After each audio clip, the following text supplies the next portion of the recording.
Como decíamos en nuestros titulares, a sangre fría, delincuentes acabaron con la vida de un comerciante en la localidad de Itahuahuazú. Ingresaron simulando ser clientes, intentaron asaltar a la hija del propietario, este salió a auxiliarla y terminó muerto. Esta es la despensa en la que llegaron dos ocupantes de una motocicleta, quienes fueron recibidos por Aislinn Riveros, de 19 años. A ella le pidieron directamente la recaudación del día, por lo que la joven pidió auxilio a sus familiares. En ese momento, el padre, identificado como Dionisio Riveros, salía a auxiliarle y fue recibido a balazos. Uno de los malvivientes ingresó hasta la despensa, ¿verdad?, exigiendo dinero. La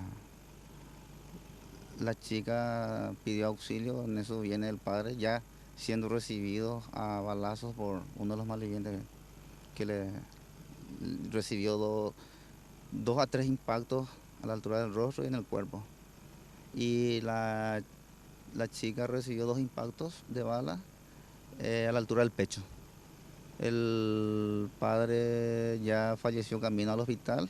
Tanto el señor Riveros y su hija Aislinn recibieron impactos de bala y fueron derivados hasta un centro asistencial de la zona, donde falleció el señor Dionisio Riveros. Ya según los datos policiales, los malvivientes huyeron sin llevar el dinero del local. No llevó nada ese.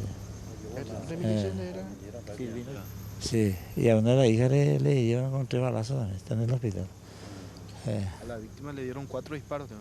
4 disparos.